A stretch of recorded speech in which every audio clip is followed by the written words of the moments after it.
Hello guys, welcome back to my YouTube channel. So नोंथांमोना मारै दङ आसा खालामो बयबो मोजां दं लोगोफोर. So आङो दा नै दैमायाव दंफैयो आरोना दैमायाव माने दुगैनो होननानै फैबाय मानो होनब्ला बोथोरा ओरैबायदि गरम जादों नालाय.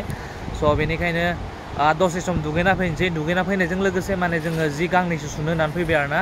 So सानैसो थांग्रोबाय ओइयाव थांबाय जिरायगासिनो दं बिसोरो दैमाखौ नायनो हागोन लोगोफोर नै बेबायदि आरोना. So नायलांबाय था नोंथांमोना भिडिअखौ जोबजासिम स्किप खालामालासिनो लोगोफोर बाराथ' ओरैबायदि खोलो खोलो आरोना.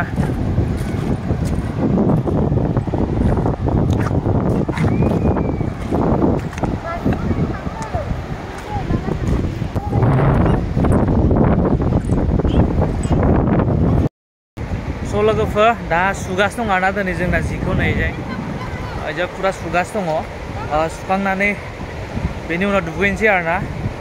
मानो होनबा मानोथ' दुगैनायजों लोगोसे माने जिबो गांनैसो सुनोसै सुनानै थांनोसै होनना फैबाय आरोना लोगोफोर. स' भिडिअखौ नोंथांमोना स्किप खालामालासिनो नायलांबाय थाबानो जाबाय नै नायनो हागोन लोगोफोर.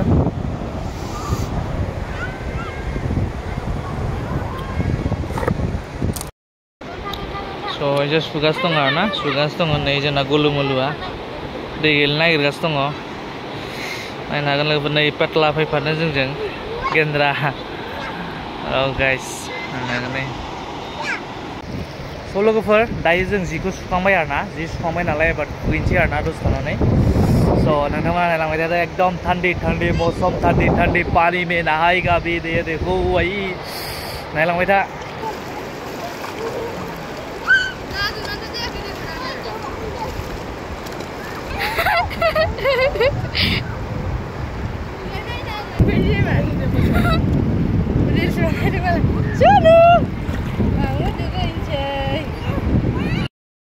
स' लोगोफोर दुगैबाय नों दुगैबाय बिराद गोबाव दुगैबाय आरोना माथो खालामनो लोगोफोर माने सिखारनोनो गोसो जाया माने दैनिफ्राय ओरैबायदि मजा नांखायोना दैयाव थानायाव लोगोफोर माथो बुंनो एसे दुगैगासिनो दङ दाबो दुगैनो हायाखै.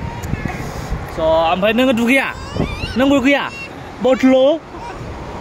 बदलुआ दुगैयानो.